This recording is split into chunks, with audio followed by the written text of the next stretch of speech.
Hey guys, welcome back to Tea Time with Libby. Today we're going to be talking about what I've learned through my favorite course, Gender and Cultural Studies in Asia.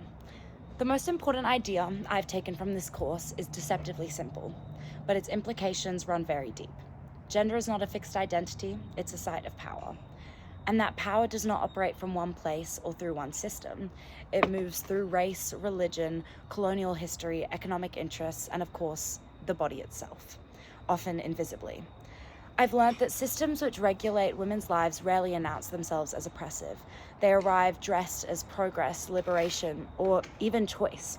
In Choi's article on the wise mother and good wife ideology in modern Korea, I was struck by how a gender norm was built through the convergence of three seemingly distinct forces: Confucian patriarchy, Japanese colonial policy, and American Protestant missionary domesticity.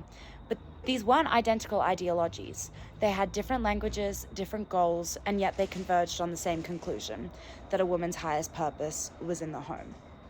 Yang's work on China's beauty economy extended this insight for me into the contemporary moment. Drawing on Foucault, Yang shows us that the body has become a primary site of governance, not through direct coercion, but through what she calls a biopolitical strategy. The discourse of Nunyu and Shunyu, which trains women to regulate themselves in pursuit of an ideal that serves consumer capitalism.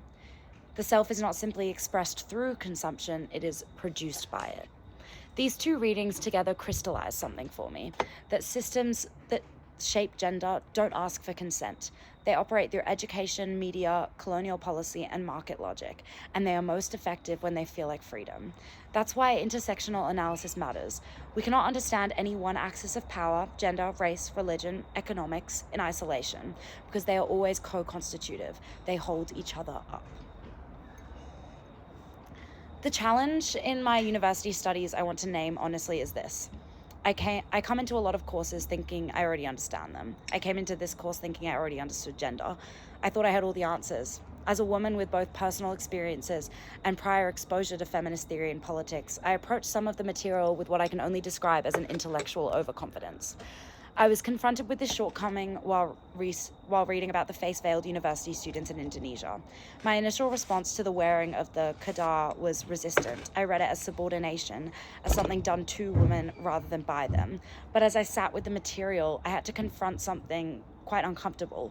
My own difficulty in accepting the cadar as agency was itself rooted in the same cultural formations those women were pushing back against. My secularized, Western-inflected framework was doing exactly what I was meant to be critiquing, assuming that liberation and female agency looks one particular way.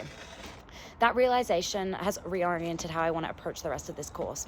Two skills I'm actively building are reading to understand before reading to evaluate, and treating my own reactions as a sort of data. When I feel resistance or discomfort, that's not a reason to dismiss a source. It's a signal to look harder at what assumptions I'm bringing in.